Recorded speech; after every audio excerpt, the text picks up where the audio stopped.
You are listening to the Therapists in the Hot Seat podcast with your hosts, Tom Coates and Tom Holland-Pearse. Hello and welcome to the Therapists in the Hot Seat podcast. This is the podcast where we try and demystify all things mental health and therapy, whilst also trying to have a little bit of fun along the way. My name is Tom Coates, and I'm joined as ever with my esteemed colleague, Tom Holland-Pearse. Would you like to say hi, Tom? Hello, everyone. Thank you for joining us this time. Great, thank you. And for anybody watching, you'll have seen that we've got a third face on our screen, and this is Josh. So this is Josh Munn. He's joining us today as a guest. So do you want to say hi, Josh? And I'll introduce you properly in a moment. Yeah, hi, hello, everyone. Thank you. And thank you so much for coming along and for being here with us today. Just before we start today, just to revisit some of our areas, if you do want to drop us a like on Instagram or a follow on Spotify or YouTube, please do so. We'll pop the links to those in our show notes, and it really does help us get to a wider audience and to influence the algorithm. So we appreciate any support that you might want to send our way, and greatly appreciate that. So we're joined today by Josh. Josh is a CBT therapist who's also trained in third wave work like acceptance and commitment therapy, and also in EMDR. And Josh is joining us today because he has a specialist interest in the area of people pleasing, which I think is a fundamentally British issue that many of us like to do, and for various reasons. So Josh is very kindly dedicating some of his time today to come and share his expertise and share his knowledge around people pleasing to help us think about what it is, how does it present, and also what can we do with it as well. So Josh, it's great to have you here. I wonder if we just start off by hearing a little bit about you and thinking about what drew you to being a therapist and also working in this area specifically. Yeah, so hi everyone, my name is Josh. What drew me to become a therapist was that I've always been interested in people. I'm not very practical, so things like DIY, things that are hands-on, I'm really, really bad at. But I've always been good at understanding people. I've always been good at trying to build relationships, rapport with people, and really interested in why people do what they do, and understanding human behaviour has always been a huge interest of mine. And it's always something I've always considered, but then at the age of 18 I went through a really tough time. I had a significant loss in my life. I actually lost my brother at the age of 18, and it really just hit home to me actually, like how important it is to be able to support people when they're going through a tough time. So I really wanted to turn my pain into sort of a purpose, and from there I actually went and did a psychology degree, and then from there did some training in mental health. So I came from secondary care mental health background, working on psychiatric wards, and then from there I moved more into primary care, where I actually trained to become a CBT therapist. Wow. Josh, that tells us a lot about you, doesn't it? That really sad tragic loss sort of inspired you into wanting to actually do something in this area and to help people and to understand people and to give them the support they need. I think that's amazing. Definitely, and I think especially being a male as well, at the time I was terrible at talking about my emotions. I just did anything to block them out, and then I realised later on that just never gave me an opportunity to actually heal and to go through the grieving process. So it's just something I'm really passionate about, helping people to talk about really difficult things and get them to a place where actually they can move forward in their lives. Yeah, that's very important work. Josh, I also loved what you said about being quite bad at things like DIY, and a lot of people are mechanically minded. I've got a really good friend who can just do anything. He can fix a motorbike. He does his own car before taking it into the MOT. He fixes his car. Wow. Builds patios, and it's incredible. Oh, and I'm gives also me anxiety just thinking about it. honestly, I couldn't think of anything worse. But I actually really relate to what you said in that your natural intuition, if you like, in the world, your tendency, you can just read the person well, or just feel the relationship of that dynamic really well. I think that's an incredible skill, and I'm glad you've managed to recognise it in yourself. It's so funny actually, because when we have work done on the house, obviously we always have to get people in, particularly my father-in-law, because he's very hands-on, he's amazing, but I always seem to build rapport with the workers, and they end up by the end of the day talking to me about stuff that they probably haven't shared with people before. Absolutely. So I can't help with the patio, but I can definitely help them talk about how they're feeling, which is always really interesting. Do you guys ever have that weird feeling when you've got a DIY man and you just feel like less of a man? Like you just can't, you don't, oh, I shouldn't be able to Yes, do but this. could they treat complex PTSD? That's the question. Yeah. Can they do EMDR? Yeah, exactly. But no, I agree. And like, it's so funny that we all struggle with this because I've got things waiting to be taken over to my office in Henley to be put on walls that I have to wait for my father-in-law to do, Josh. Literally, that's me. I can't do it. And if you're listening, Chris, I appreciate all the help you give me with DIY. My wife, it's a running joke with my wife. It's like, oh, don't give it to Tom. He's useless. He won't be able to do it. And it's completely true. And I own that. Like, I don't want to do it. Like, let's give it that job to somebody else and let me focus on what we can do. But yeah, so funny how none of us can put a picture up. No, that literally would give me palpitations, even the thought of having to do that. Yeah. I always worry about hitting a wire or something, We're going to get just... How do you know where the wires are? This is exactly like leave a little map or something, honestly. I think you just have to be so comfortable with uncertainty that you don't care. Oh, mine not an overthinker. Yeah. Tom's good friend, Martin, had that exact horror story where he was doing some DIY. He's a therapist, right? So he was doing some DIY and drilled straight through a copper pipe in his brand new home and just like flooded the bathroom. And I was like, I can't believe that doesn't happen more often. If I'm to be honest. That would be something that I would do. That's why I just stay away from it. Fair play. It's also really interesting to hear you saying about building that rapport with who's coming in to do the work as well. I mean, that happens here. We've just had some work done and we're chatting and there's loads of coffees and teas being made and everyone's sort of feeling really warm and comfortable, which is great. And then whenever I get tattoos, it's like, I know more about that after they say it, I'm telling you more than I've ever told anybody. And like, I'll knock that off because I've basically had a 4-hour therapy session. Well, I'll tell you a funny story. When I passed my driving test at age 18, I was actually not a great driver and somehow got over the line.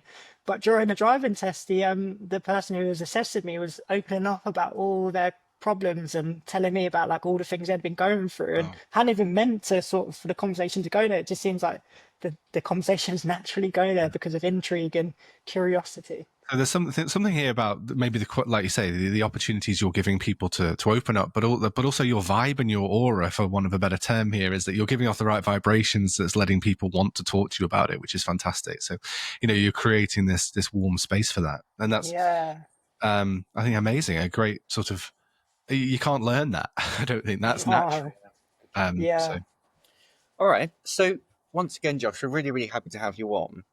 And obviously our topic for the day is all about people pleasing. And I think we've all got, as Tom said, being British, a kind of an intuitive understanding, because it's very much, in my experience, in our culture, to be a bit people pleasing, to dance around difficult problems and conflict and so forth. But I'm just curious, and for our viewers as well, what is your definition of people pleasing? Yeah, really good question. I think at its core, Tom, people pleasing is I like to think of it as like a behavioral pattern where we prioritize the needs or comfort or approval of others, usually at the expense of our own values, our own well-being. For me, people pleasing very much looks like saying yes when in your mind you're screaming no. It's avoiding conflict at all costs. I think, again, that's the big driving force for a lot of the people I see in therapy, and for myself, is really not liking conflict. It's over-apologizing. This is something that I have to work on all the time. I tend to say sorry so many times in an average day, even when you haven't done anything wrong. It's also, for me, Tom, taking a lot of responsibility for things that aren't necessarily your own, going out your way to manage other people's feelings, moods, always trying to be hyper vigilant to fix things, I think. And I don't mean DIY, I mean people's emotions. That's great. There's some really interesting points there. I think one of the ones that really jumps out to me is conflict. So what is that? Is that, are we afraid of conflict? And sometimes, I suppose, are we afraid of imagined conflict in that? Yeah, both. I think both, Tom, because again, from my own experience, I don't like conflict anyway, but often I'm worried that this conversation is going to lead to conflict, and 9 times out of 10 it doesn't. But because of that fear, that image, that worry of there potentially being conflict and what conflict means, stay away, just keep quiet, be agreeable, and then it brings that discomfort down. And what do we think it is that we're worried about that conflict does mean? Because when I reflect on that, Josh, I think almost not prehistoric because we weren't around then, but sort of a couple of million years ago, as being very tribal people living, in communities, and as cave people wanting to be included. And if we weren't included, then we were, I don't know, at risk of exposure, predators, that kind of thing. So is that something that's carried through? Is that what is happening, that we want to be liked from a survival reason? I would say so, Tom. I'd say there is that like needing to be liked, accepted, to be part of the tribe. But also I think if you have more of an anxious temperament, you might be more sensitive to rejection. Like I have ADHD as well, so I've always been quite sensitive to rejection, and criticism is something that's always hit me quite hard. So I think I've used people pleasing as a way around that a lot of the time in my life to try to avoid that sort of feeling that arises. So it's a safety mechanism in our modern society. Like, I don't want to be rejected. I don't want not to be liked. I don't want to upset people. Yeah, that is like that tiger coming through the bush, but it's more like being rejected in a group, say. So there's kind of like the caveman theory that can feed into that fear of conflict, and you mentioned some ADHD as well that can also tell me a bit about that. How does ADHD and conflict, like, how do those two things play? Well, I think ADHD and people pleasing can often overlap, and again I see this with a lot of the clients that I work with, because if you grow up with lots of messages that are negative about yourself, whether it's like you're too emotional, or you're too loud, or you're too messy, you always forget stuff, we then might start to have negative beliefs about ourselves, and we therefore often find ways to compensate for that. So people pleasing becomes quite a adaptive coping strategy, I think, particularly like in early life, where we use it as a way to avoid all of that stuff. So if I can present myself as super organized, or if I can make sure other people assume that I know the answer, that means that I'm good enough, or that they're not going to judge me too harshly. But with the ADHD brain, where executive function is already challenged, it just adds to the overload and can make life very overwhelming.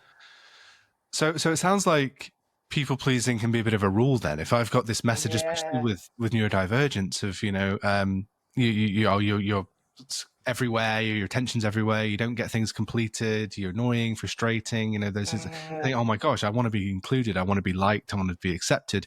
Therefore, if I keep everybody on side, then I will be less at risk of that. People won't see me that way. Definitely. And I think even just thinking back on like being in the classroom, I always remember in English would be reading a book, and then they'd go around the class and everyone then would sort of take over a page. And because my mind often got very distracted easily, I'd be daydreaming. I wouldn't even know what page we're on. So then I'll try to overcompensate and try to smile and make out that I'm listening, and really deep down I'm dreading when it comes to me to have to speak out loud, because I don't actually know where we are in this book.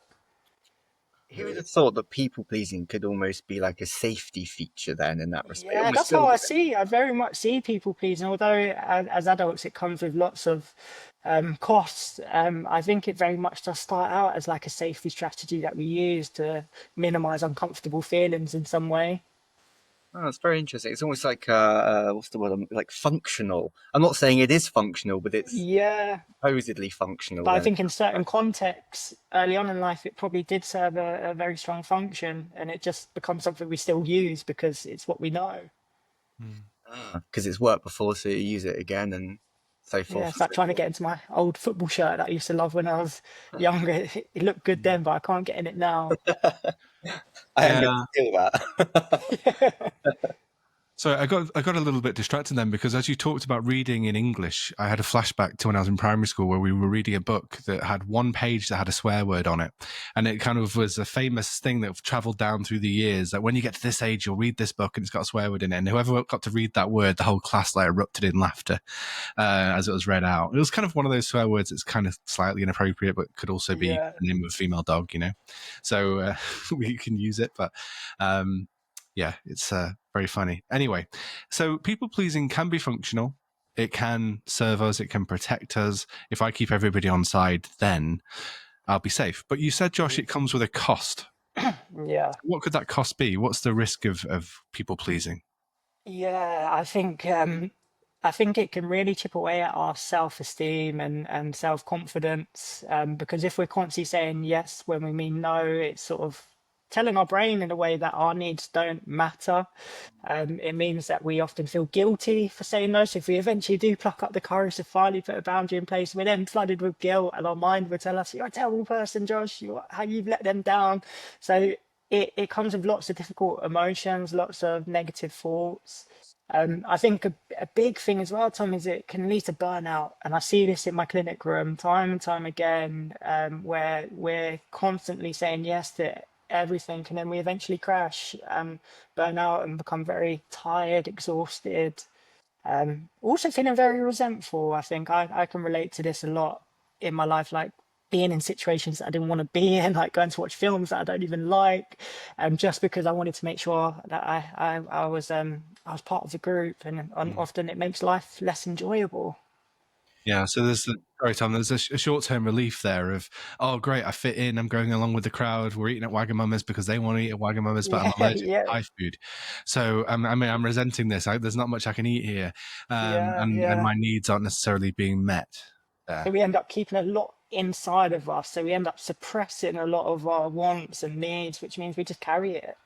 And often then comes out when we're alone, and then we're ruminating and replaying, why did I do that? And Yeah, because you mentioned earlier, Josh, it was like people pleasing at the expense of your values. I suppose that's almost the litmus test, whether it's people pleasing or yeah, something else, but at the expense of one's values. What do you mean by that? What does that mean? yeah, I'll give an example.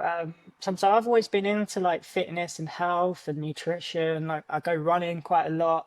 But I always remember often people would see that as, oh, Josh is boring because he wants to leave early because he's got a park run on a Saturday morning.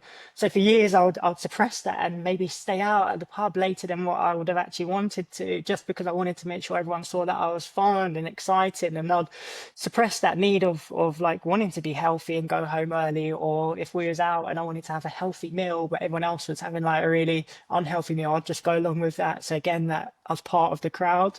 And for years, I used to see sort of like exercise and looking after myself as, ah, Josh, you're so boring. Just let go of that and have some fun. But that wasn't what was at my heart. And looking after myself, waking up early, getting out for a run is what I deeply care about. And it's what I practice now. So I do leave parties early now. I say no to things if I know that it's actually in line with what matters to me and my values. No. That must take a lot of courage to do that. Really, Yeah, it's not easy. you're in everything what's Yeah. telling you is going to happen at that time. Yeah, because sometimes people do say, "Oh, Josh, you're so boring. Just stay out, have one more drink." But I know that doesn't align with my values and what I care about in terms of like my physical and mental health. No, it comes back to what we were talking about with Elizabeth in our last episode, Tom, and the communication styles, isn't it? And that in those moments, if that friend's saying that, oh, just have one more drink, go on, you'll be all right. And you're thinking, no, I really must go because this is what I want to do. If I say, oh, yeah, go on, then actually I'm falling into that passive trap. And we can only be so passive until we begin to resent that. Like you say, you start to Yeah, really feel like your needs aren't being met. And that's where we can go the other way and be sort of overly aggressive sometimes, or, avoidant. yeah, So we need to practice that sort of assertiveness maybe and yeah. standing That's a up for real our skill, isn't it? values and morals. Assertiveness.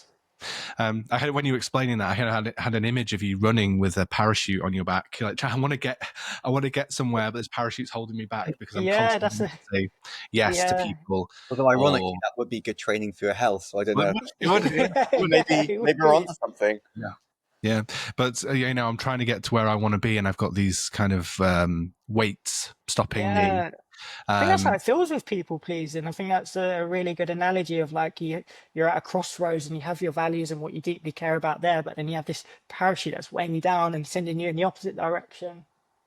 Yeah, Almost like yeah. how we're viewed by our particular in-group in that time is so Yeah, profound. It can actually potentially derail us from like our own actualization or pursuit of our own values and meaning in the world. I mean, isn't that crazy? Just the mere people that you are around can actually have such an effect that it might lead you away from being who you'd like yourself to be right now. exactly. I think We are the truly, context we're in is so key to our behavior and our choices. yeah. It's sorry just to come in here. It's also explaining how it's self-perpetuating, right? Because if every time I feel like if I don't do this, then I'm going to upset somebody, or they're not going to like me or anything. I do it, and then nothing changes, and I don't get any new information. Then that's me learning that that's what I need to do. So I need to personalize all this. I need to own that responsibility to keep everybody happy at the party. And if I don't, then it would be awful. We're not really getting the chance to see that it might not. And I think that's what maintains it over the years. You think of the countless experiences you have where actually it's done that. It's constantly telling the brain that this works. This is what's kept you safe. That you have friends. You're part of a group. So, sorry, Tom. I was just going to say, so if it's always self-maintaining, and thus like really, really, really, really ingrained in the individual, where do you find it in your life? Like, at what point are you able to think to yourself, like, I'm misaligned or I'm going wrong? Like, how do you work out that ingrainedness isn't necessarily who you are, who you want yourself to be? What is it? I think for me, Tom, it came back to just how I was feeling, because I wasn't feeling fulfilled. I wasn't feeling like energized, because for me, when I am sticking to my values, that's when I thrive in life. It's not always easy at all, but that's where I feel good about myself. I feel like I'm making the right choices. I think it's when you get to a point where you're seeing friends, you're going out, you're doing all the things on paper, but you're still not feeling great inside. You're still feeling a bit like an imposter at times. You're still lacking confidence. You're still unsure of your identity and your values. You could, like, on paper be doing all the right things, such as socializing and doing this. On paper it looks like you're doing everything right. In yourself, you just saw these feelings and intuition, I suppose. You just kind of understand that, like, this, I'm not feeling as exactly. It's like when the mask is off, you're then left with your true feelings when you're at home and your friends are gone, or whether it's at work. That's when you're left with, oh, why did I do that? And it's just unsustainable, isn't it? As well, to some point, like we're amazingly resilient beings. We can push and push and push ourselves, but it does get to a point, especially in my experiences, where I burnt out in the NHS and couldn't get off the sofa for 3 months. Exactly. You know, and you know, you go so far, and that's it. And Prochaska and Di Clemente's stages of change model was just popping into my mind, you know, and that we'd be in that contemplation stage where we know we're people pleasing, we know that this probably isn't helping us and that our needs aren't being met, and yet it's serving me, you know, because, you know, at least I don't have to go through the discomfort of not doing that. And but at some point that will shift into planning and maybe action, but it takes, you know, certain stimuli maybe, or certain triggers, or a decision to be made. Okay. One thing I just want to talk about as well, because I'm sure people will be wondering, is because they might be listening to this thinking, oh my gosh, am I a people pleaser? Where's the difference between being a people pleaser and actually just wanting to do nice things for people? Is it to do with our values, and how do we just separate those things, Josh? I think, and this is something I often talk about a lot with clients, actually, is the difference between being nice and being kind. Because people pleasing often is always about being nice, always about how we're being perceived by others. So if I can say yes, that means other people like me. Whereas being kind is doing the right thing, exactly that. It aligns with my values. So it might be, I will come and help with your flat tire because that's the sort of friend I want to be, as opposed to, I'll come and help with your time because if I don't, you're not going to invite me out on the weekend. So it's not driven out of fear, I think, Tom, is the distinction. I mean, I think people pleasing, often at the heart of people pleasing, is driven by fear. Wow. Not by actually what you care about and who you want to be. Like the same behavior could be a completely different function. Because people could hear that example, couldn't they, and think, oh, okay, so I'm just going to go and help somebody because I don't want to be left out. Actually, that could feel, oh my gosh, am I a selfish person? When actually it's not that at all. It's the fear that I would be abandoned, left, lost, isolated. Exactly, and that's painful, right? We don't like that as humans. That hurts. 100%. Thank you for that. Thank you for separating that. I'm sure people will be wondering, like, when is it okay to people please? And it sounds like it's okay when it's in line with my values and I'm not doing it because of anything else other than that. I just really want to go out of my way for that person. Exactly. And it just... Oh, sorry, Tom. I was going to say, it shows it's not that black and white. It's not that I always people please or I don't. It's that actually I can do things through my own decision making because I want to, in line with my values, rather than something that if I don't do, then there'll be a threat or a consequence. Exactly. I was just going to say, this is not aimed at you, Josh. This is like an open question. We can all chime in, so there's no pressure. But obviously, it sounds like we often do people pleasing because of the fear of the negative outcome, like predictions that we might be having. People are going to abandon me, for example. Or maybe we could all just reflect for a second between us. Have any of us here ever not people pleased and done something with our values in mind? And And could we reflect on if there were negative consequences when that came to be? I think this is fantastic. I'll give you guys some time to think. I've got one. Ready? Yes. So when I first went self-employed fully, I was very sort of threat focused. I thought, oh my gosh, this could all just fall apart at any point. So I need as many different supporters as possible. So I stayed on as an external marker at the University of Reading. And although I think I'm a fair marker, I know what I'm doing, I don't really enjoy it. I kind of, find it very sort of monotonous and repetitive, marking the same reports over and over. And it's my fault. I own it. I bit off too much than I could chew. Basically, I was so worried that I'd be quiet, Josh, and have no clients that I said, give me all the marking, and they did. And it got to a point where 1 week it was going to have to do 37.5 hours of marking on top of my client work. And I just want to just go ahead along with it. So I was like, I've said yes to this. I've got to do it. It's my responsibility. I'll be the bad person if I don't. There'll be consequences. Maybe they won't want to offer me another contract in 6 months' time, all that thing. So what I did is I emailed the administrator and said, I know I agreed to this, but I'm so sorry. There's no way this is realistic. And I gave them a couple of months notice. So it wasn't short. It was, quite a lot of time to fix it. But I felt awful. I felt terrible sending that message. And to reflect on the outcome of that, Tom, the message I got back really surprised me. And it just shows me sort of the warmth of that team. They said, Tom, no worries. I really respect it when people stand up for their own boundaries. So thank you. And I was like, oh my gosh, I've been sat here stewing on this, avoiding Microsoft Teams because I don't want to see the answer to this message that I've just sent in. And here's this really warm, wonderful acceptance of me. Yeah. It's almost like it's two parts. Firstly, no relatable things, but secondly, it sounds like you always strengthen your bond with that team through not people pleasing. It's like the opposite of what you may have anticipated, it sounds like. Absolutely. Yeah. Yeah, very relatable, that one, Tom. Yeah, it always pops up for me, and I share it with clients regularly as well when I'm thinking about saying no to that person or experimenting with saying no. I often share that example with them. Yeah, and just touching on what you were saying there, Tom, about strengthening that bond, that connection. My example is quite an unusual one. Actually, I've got a sleeve tattoo, so I've got tattoos right up my arm, and I always had this perception of what a therapist should be, and this is something that I struggled with a lot earlier on in my career. I should always look very smart, I should wear a blazer, which is not me. I don't wear blazers, but I had this perception of therapists should not have tattoos, so I'd people please in the sense that I used to cover up my tattoos constantly, and fine in the winter because I'd be wearing jumpers anyway, but in the summer I'd be wearing long sleeve shirts, which I'd be sweating, and I'd be dreading the summers because of this. And I used to think clients are going to judge me, everyone's going to judge me if they see that I've got a tattoo, but actually the complete opposite. Actually, and a lot of clients I work with are so intrigued by the story in my tattoos, and they ask me lots of questions, and they show me their tattoos, and it sort of actually increases our therapeutic relationship. And I always used to think it'd be the opposite. They're going to walk out and not come back. Yeah, something in that, isn't it? It does tend to be the opposite of what your anxious predictions tell you. That is something worth taking home. That I think definitely. So many options. And it's not that bad. Often I have to tell myself, Josh, it's not going to be as bad as what you're anticipating. Yeah, and imagine, Josh, if you did continue to live that way, right, and just constantly covered yourself up, and maybe didn't even get tattoos, because if you thought, oh my gosh, the consequences would be so big.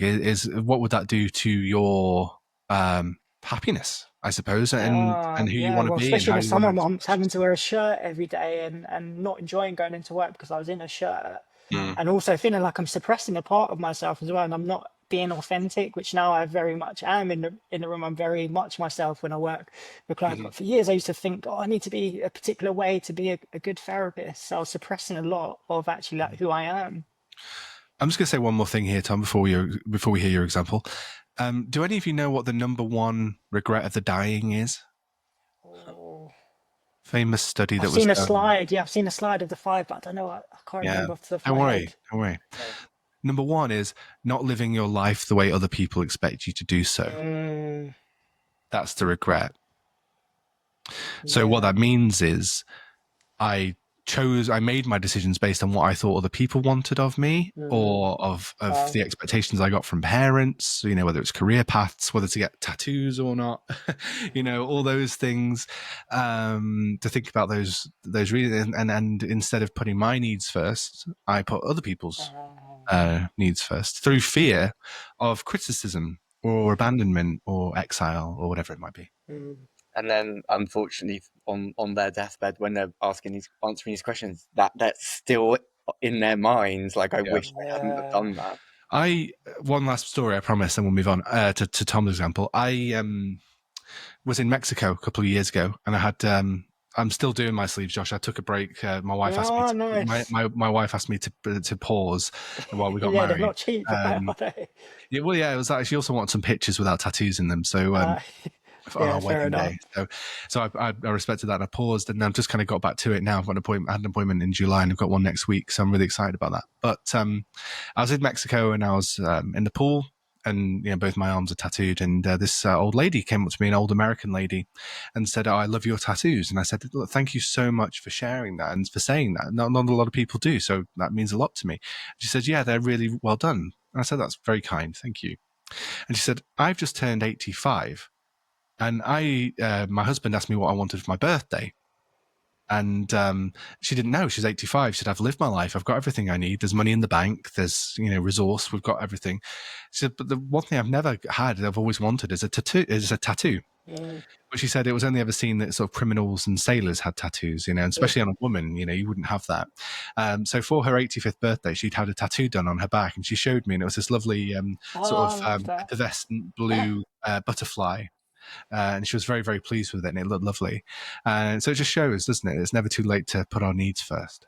No, and again, it goes back to what you said as well, Tom, about connection. Like that gave you that connection to have that chat in Mexico. Yeah, exactly. If that happened to me, Tom, I know for a fact I'd have looked over at Chloe and gone, "See, someone appreciates good art." Told you. Yeah. No, Chloe does. She appreciates the tattoos. She just wanted me to not have. She wanted me to roll my sleeves up and have skin there for pictures. But now it's full steam ahead. Anyway, okay, Tom, do you have an example? You asked us this question. I don't want to leave you out. I do, sort of. I more of a reflection on when I didn't put my values forward, and this is going back a few years. But I've got a big old group of friends in Bristol, and sometimes we go and do nice festivals and stuff. And went to a festival, and I kind of knew before I went that I wasn't really that into it. I'm very introverted, really, and a festival is a very intense experience at the best of times, minus sleep, plus booze. It's kind of a bit chaotic. And I left that festival just feeling so broken, like spiritually weakened. And I took like 3 weeks. I didn't see anyone just to recharge the batteries. And I always learned from that, and I still kind of operate off of that. It's like you just don't put yourself in those situations that aren't. Although inherently it was a lovely thing, it just wasn't quite right for me, especially not at that time. And it's kind of left a bit of a, maybe like an internalized tattoo, if you like, of like, just don't, you're not going to lose out. If putting yourself in a horrible situation like that, or a situation where you won't thrive, isn't sorry, let me get my words right. It's not damaging to not go. There you go. That's what I'm trying to get to. It's not damaging to not go. You're not going to damage friendships by not going to one little thing. And it's I now know through a baptism of fire, it's far, far better just to actually ask yourself and think about what you want right now, what you need right now, and just go with that in life. And that's frankly good enough. So this is kind of neatly moving us into the what do we do about this? Because what you're kind of saying there is we almost need to experiment with putting our needs first and seeing what happens with that, and wondering about what that does. Are our friendships so fundamentally flawed that it just takes me saying no to one thing to what's the word? Crumble that foundation? I don't know. Yeah. So, Josh, coming back to you, if you were working with somebody who was coming to you for people pleasing, what kind of, how would they be presenting? What kind of things might you be suggesting for them to be working on? People pleasers can show up in so many different ways. Sometimes they come to see me from burnout, and that's often the consequence of saying yes to everyone. They can often show up with social anxiety. That's very common. Low self-esteem as well, very common in low self-esteem, because often we're using people pleasing to feel more worthwhile. Can show up in everything. Generalized anxiety, wide range of presentations. And it's only when we start to sort of like really unpack what's going on and look at their behaviors, and it sort of starts to come out that, I really struggle with this. I really find it hard to say no. Find it hard to put myself first. Mm-hmm. Yeah. So it's actually a transdiagnostic symptom, I suppose, of or way of presenting various things. Shows up a lot in trauma as well, actually, where people have had trauma in their life. Often people pleasing again becomes very much a survival strategy, particularly like if it was linked to what went on at home. People often use people pleasing just to get by. And I hope you don't mind me saying this, but before we came on air, if you want to call this air, you were sharing that growing up in London, actually people pleasing helped you get from areas of London safely. Without things. So that's really interesting to hear that you say about that. It definitely did. I always sort of, if I knew I was going through a certain area with it, was like certain rivalries going on between, because in London there's lots of like rivalry postcodes. If you lived in a certain area, it meant going to another area is actually sometimes quite risky. So actually sort of being a people pleaser, just like being really aware of my surroundings and who was around, really actually helped me to get home from school most days. Actually, is that like, you have to forgive my naivety because I'm from sleepy Somerset and we don't really have gangs, let alone rivals or anything. It's got drunk farmers. Is it like, so are you walking around slightly hypervigilant and are you kind of in that so like if my school, for example, was in a certain part of North London, I'd have to travel through other areas to get back to my house. And if like there was something going on between that area and the area I lived, you'd be quite vulnerable if like it was quite tense at that time. So you'd have to be quite aware of like where you're sitting on the bus and like being aware of like what bus stop am I getting at, who's at the bus stop, what time is it. Gosh. Physical threat, you'd be in fear of physical. Yeah, exactly. So people pleasing, sort of looking very agreeable, just being quite small and just hiding away, really helped in a way to camouflage. Growing up with that must have been really intense and certainly transformative. I can only imagine what that does to the brain throughout those formative years. It's really intense. Yeah, and that's probably why my brain likes to overthink and doesn't like uncertainty, because it likes to know what's going to happen next, because it's what's really helped me, particularly growing up. And that's what I was thinking about when you were talking about all the different presentations that people pleasing can come in. Is I was thinking, so what is the fundamental, almost river that flows underneath that? And the only thing I could come up with was that uncertainty. Like, are terrible things going to happen? Yeah, I think that is a running theme. Yeah. So our relationship with uncertainty, wanting to find that certainty through people pleasing. Well, if I keep everybody on side, then everybody will like me, or they'll invite me to things, or I won't look stupid, or I won't feel guilty that I've affected something in some way.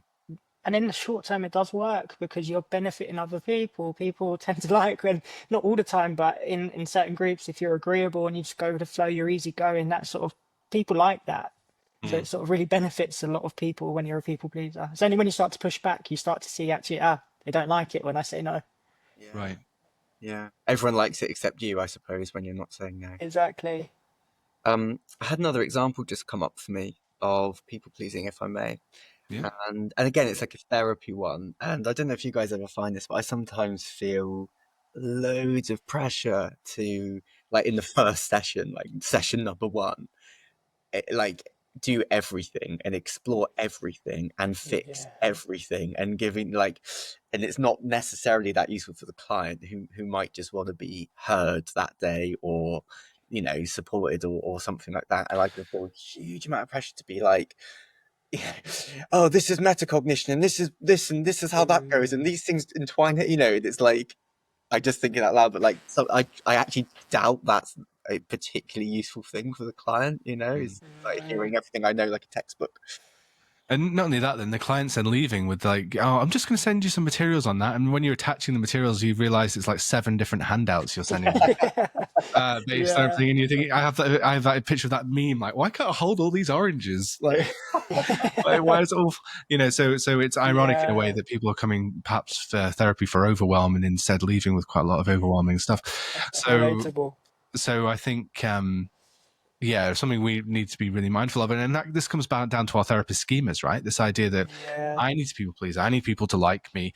I need to be the therapist that's helpful oh my gosh, these people are spending money, I've got to do da. And actually, when we sort of slow it down, and one piece of work I've done is certainly to work on that schema, and definitely through my own therapy, is to think, actually, if this therapy room is for them, and I need to sort of hover around in helicopter and think about what will be useful, but actually let them take ownership of that as well. And if I take the pressure off myself, then actually I relax into things a lot more.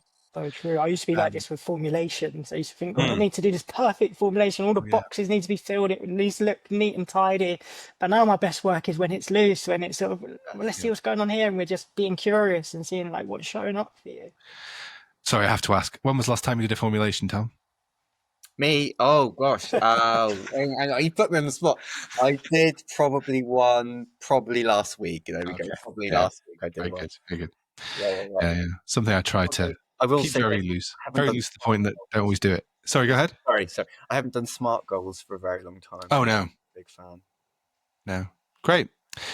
Okay, thank you for the example. So we've got these people presenting, they're worn out, they're burnt out, they are feeling like their needs aren't being met, Josh. So at that point in time, what kind of things we don't have to go into detail, but what kind of things would we be wanting these people to reflect on, to maybe think about what interventions might we bring into your work?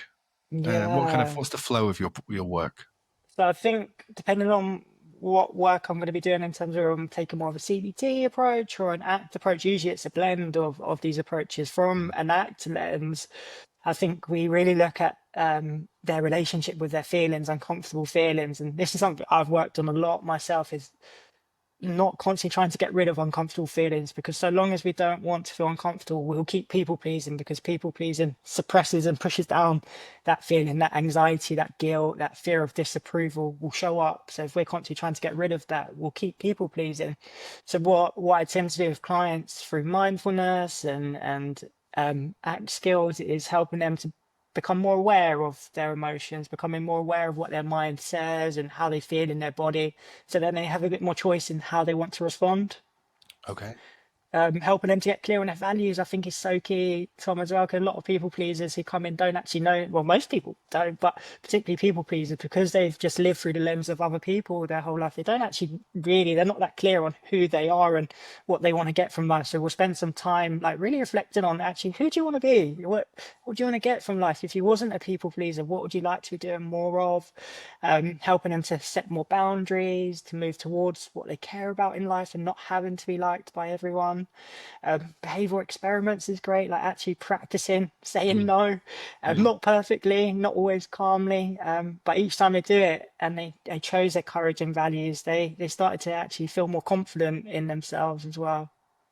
I love that question. Who do you want to be in life? If you weren't being a people pleaser, who would you want? Yeah, because that's just like, that's in front of their eyes at the moment. If we move that to the side, and that's what got me out running to my park grinds and leaving early, because I knew that that's the life I wanted. And how often do we get asked that?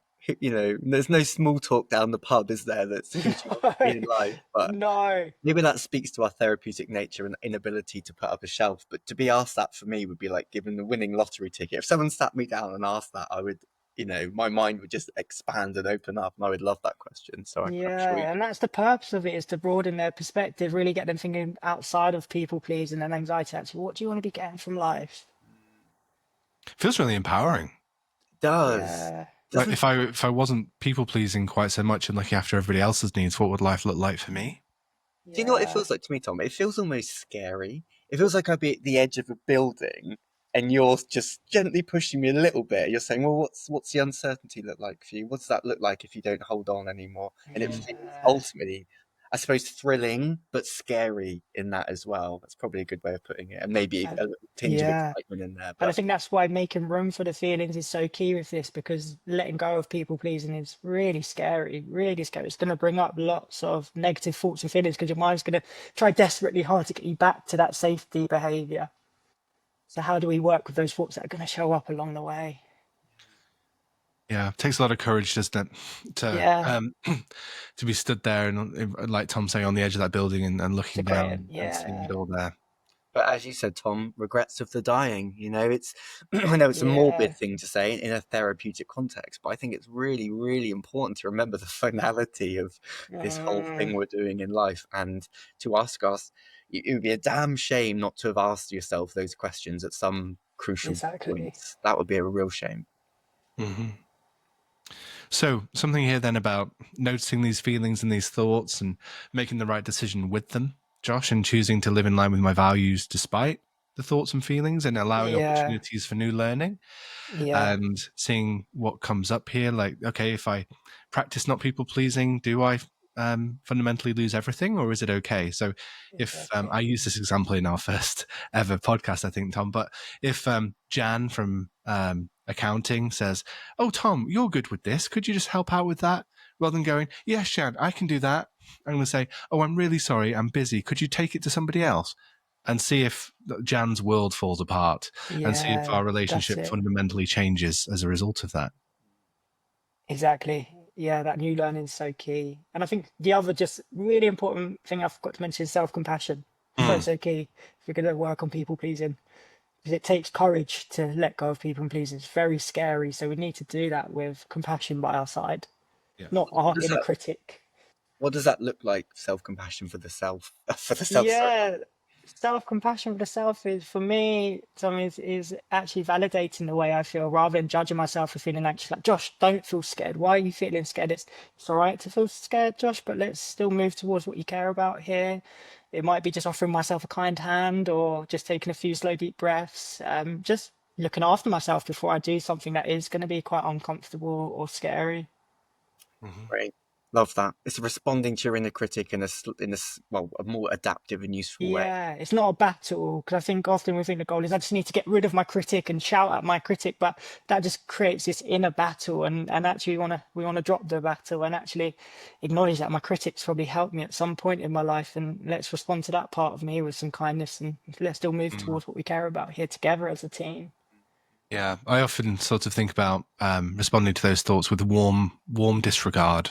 Thank you so much for your advice. Let's find out, shall we? Yeah. I often use that a lot, actually, with OCD clients. Well, now that's my bag. So my specialism is OCD. So that's what we do. Is thank you so much for that advice. Let's find out if it's true or not. But it's so transferable. I mean, you could use. Thanks so much for the advice that if I pick the film, then everyone's going to hate me. Let's find out, shall we? Yeah. Thank you, mind, but let's go and see. That's often what I say to myself. A lot of my clients, thanks, mind, for that, but let's still find out. Yeah, just in the session before this recording, I was talking to somebody about how their OCD is like a toddler having a tantrum. Yeah. And if a toddler comes to me and is screaming at me, and the worst thing I can do is scream back, because they're just going to kind of kick off and get worse and louder and louder and louder. So it's almost that, oh my gosh, let me show you how we're okay, and sort of I'm not going to engage around that part of us, isn't it? I'm not going to engage with the tantrum, but I'm going to sort of be here while you have a tantrum, and then show you actually how to do it afterwards. So, I even think about that, Tom, in regards to my daughter. She's 2, so she's having a tantrum every second of the day right now. And I think whenever I do get more irritable, if I'm stressed and I'm more short of it, it doesn't benefit anyone. Whereas when I respond to her with comfort, kindness, validate that she's feeling overwhelmed, her tantrum passes a lot quicker. As opposed to when I'm trying to get her out of this tantrum and, oh, why are you crying? It doesn't work. Yeah. Whereas when she hears my comfort and maybe I offer a hug, even when she's like really, really upset, it helps soothe her. My son is also 2, Josh. And yesterday he had a tantrum because his little comforter bunny would not stay on his toy house. It kept sliding off the roof. Right, yeah. And he was like, "No, stay on there!" Screaming. And I had to kind of show him why it wouldn't. And yeah, but even just look how you responded there, Tom. If you respond with just criticism and, oh, it doesn't stay there, so just let it go, make him feel terrible. But we do that to ourselves all the time. We do. Gosh, great. Okay. So, are there any other tips? Not that there should be, Josh. I'm just wondering, are there any other things or tips you can give our listeners before we move on to our next bit and think about, where we go from here. Yeah, I think just another tip is just noticing when you're people pleasing, and to begin with, you won't change it because this is an ingrained pattern, but just start paying attention to it, start noticing. So when I do people please, what happens? Reflect on it. Is it taking me away or towards the life I want? Rather than just say, oh, I've done it again. No, I'm never going to change. Is just be more curious about actually what happened there. Why did I do that, and where did it take me? Yeah. And I think when people are ready for change, like kind of dipping that toe in and saying, look, I don't have to fundamentally change everything at once. Yeah. I don't, just because I'm now choosing not to people please, I'm not going to hold the door open for anybody at the petrol station. I know, hold on, we don't have to go, it doesn't have to be everything. Yeah, it doesn't have to be abrupt. Let's pick something and say, okay, well, normally I would do this. Normally I would hold the door open for ages, even if they're the other end of the forecourt. So what I'm going to do is just practice letting that go and going in and seeing what that's like. Yeah. Doesn't mean I'm going to slam the door on people when they're actually there. Exactly. But yeah. It's a very relatable one, Tom. Like holding it for like an awkwardly long amount of time. Yeah, I've done that many a time. And then people start like a slow jog. And then I often say, no rush, but it always comes across as sarcastic. And then in my mind, I'm thinking, oh no, do they think that I've been sarcastic because I'm saying no rush because I was actually waiting for them for it? Anyway. At the peak of my people please, I used to say thank you. I'd hold the door open for someone and I'd say thank you to them. Well, yeah, shows you there. Great. Thank you for sharing that, Josh. That's really helpful. So, look, we're moving into our next bit now, which is one of Tom's favorite sections. Yes. And it's the reason why we're called Therapists in the Hot Seat, Josh. I think I mentioned we used to call ourselves Therapists in the Hot Seat and then never put anybody in the hot seat. So we've got a feature now where we are going to. So if you're up for it, are you okay with having a go? Yeah, let's do this. Great. So what we've got is a quick fire round. You haven't seen the questions before, so that's on purpose. But I just want to say, if there's anything you don't want to answer or can't answer, just say pass. No problem at all. Cool. All right. So think of this like he wants to be a millionaire. But there's no prize money, unfortunately. No prize money. Okay. Question 1. What's one thing you used to say yes to, but now confidently say no to? Oh, that's a good question. Staying out past 11 o'clock. Yeah, good. Thank you. What's your guilty pleasure TV show? Oh, this is going to be a bad one. It is Love Island. It was the final last night, but it's a great escape for me. I don't know I'm over justifying it, but it's just an escape from the seriousness of everyday life. It's a way to numb out. Yeah. Easy watching. This is a tough one. Is people pleasing ever a good thing? Oh, well, depends where you look at it in the timeline of my life, Tom, because it's definitely been a good thing growing up for me at times, and not so much now, but yeah, it's definitely helped me in some ways, and I think that's why it's always been quite hard to let go of. Yeah, great. Thank you. As a therapist, how do you wind down after a session? What do you do for self-care? Yeah, so for me, because I'm quite an active person, I actually will do something quite physical. I'll do some stretching, or if I'm really overwhelmed, I might even I keep a dumbbell in my office. So sometimes a light dumbbell. Sometimes I just do some light dumbbells, or I put on some music and just shake it off. I do something quite physical. Nice. Thank you. Tea, coffee, or none? Oh, coffee. I'm a big coffee lover. I can't start my day without coffee. Big coffee fan. I'm glad to tell you this, Tom, because I think there's Yeah, we had 2 tea people last time. Yeah. So it's I'm high energy, so I always have to go for the caffeine. Yeah, I don't understand tea. I could do a whole podcast on not understanding it. It's just flavored. Yeah, I don't think I've ever. I never drink. I'm an espresso man. I've ever done an espresso straight away. Exactly. You wouldn't put milk in just hot water. Why? Just because it's flavored, do we put milk in it? Anyway, moving on. People are saying, oh, no, we do. I drink tea that doesn't need milk, which you've got me there. But, okay, back to this, Josh. What's one phrase people pleasers need to stop saying? Sorry. Perfect. Oh, I love this one. What's your go-to karaoke song? Oh, go-to karaoke song. And you have to sing the first line. Oh, no. Oh, and people... My partner will hate me saying this, but it would be Sweet Caroline, just because I'm such a big football fan. Oh, yeah. Do you do that little so good? Yeah, whenever I do it, right? Like that's a football thing, I think, specifically. Yeah, I always get told off. Fair enough. I can't listen to that without the whole Swede carrot lime thing that was all going around after the Euros a couple of years ago. I saw that. Anyway, this is a tough one as well. If you could ban one social norm forever, what would that be? Oh, ban a social norm. So don't worry, if nothing comes up. No, I don't know that one. No, that's fine. Don't worry. What is a subtle red flag that someone is slipping into people pleasing? Oh, saying yes a lot and feeling very tired. Okay.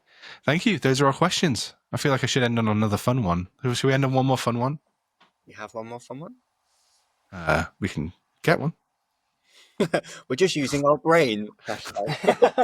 ChatGPT. We're just thinking one fun one. What's your favourite colour? Right, here we go. This is a dangerous one. This is a really dangerous one. What's the last thing you Googled? Last thing I Googled. Well, I don't really use Google anymore. I use just ChatGPT. Last thing I Googled, what would it have been? Oh, because I am a planner, last thing I Googled was the restaurant it was going to look at the TripAdvisor reviews. Oh, yeah. I also I like that. I don't look at the menu. A lot of people look at the menu before they go and pick But their I look meal. at the reviews. Yeah, I have to have the optimal restaurant, the optimal hotel, the optimal flight. Yeah, my brain likes that stuff. Good. Thank you for sharing that and owning that. So we've got around 5 minutes left. So we're getting to that point, Josh, where it's time for, if you've got anything, for you to set us a homework, Tom and I, to go away and have a look at in between now and our next session.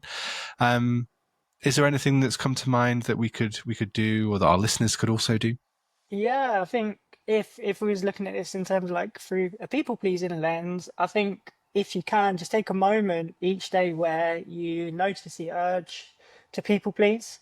And this is where I'll usually start with clients actually, and that's it to begin with. Just notice. Don't put pressure on yourself to change it. If you can, great, but try to do this without judgment. Just pause and really start to reflect on what am I about to say or do right now? Is this action going to take me away or towards my values? What feeling or story is showing up at the moment that's pulling me into people pleasing? So just to get curious about the behavior of people pleasing without trying to like stop it immediately, just be open, be curious. Yeah. Great. Thank you very much. So, Tom, our job is to be aware, acknowledge and recognize, and think about whether we're moving towards who we want to be or not. Maybe and then if you do people please, don't criticize yourself. Don't go and then berate yourself. Oh, I'm never going to change. Why did I do that? Just reflect on what was it about that situation that led me to do that? What can I do differently next time if this shows up? Yeah, great. Thank you very much. Definitely. And we'll reflect on that over the week and hopefully in our next session as well. Amazing. In our next session, in our next podcast. Okay. Tom, is there anything else you want to include before we wrap this up? No, I don't think so. I think that was really, really good. And I love that piece of homework. It's nothing too drastic. It's curiosity and awareness, probably. And obviously that self-compassion piece as well, being mindful of your own stuff in real time. And with that wisdom and awareness of like, does this serve me? Is this moving me towards my values or away from it? That's great. A lovely bit of advice. Thanks, Josh. Brilliant. Great. Thank you so much. Well, Josh, I really appreciate you coming along and coming on our podcast and sharing your knowledge and expertise and your experiences as well. So thank you again. Thank you, everybody, as well, for taking the time to listen. We hope it's been helpful. And if anything has come up for you, if you want to ask us about, please do feel free to drop into our messages on Instagram. We'll also put Josh's details in our show notes. And if you're listening to anything on Instagram, we'll also tag him into that as well. So you can find him and know where to find him if you're thinking, gosh, I've really enjoyed listening and I want to know more about Josh or hear more about that. In the meantime, I know I mentioned it at the outset, but if you could drop us a follow on YouTube or Instagram or like our episode on Spotify, it really does go a long way. So thank you so much if you do choose to do that. Other than that, we'll see you in 2 weeks' time. I'm not sure what the next topic is, Tom. Do you know? Very quickly find out if you fill the gap with an awkward joke. Okay. Jokes whilst I do this. Oh my gosh. Josh, do you know any jokes? Oh, terrible jokes. No. I did have a number of jokes up because one of my clients a while ago was going to tell a joke and see how that landed. So kind of Googled dad jokes, but I've lost them all now.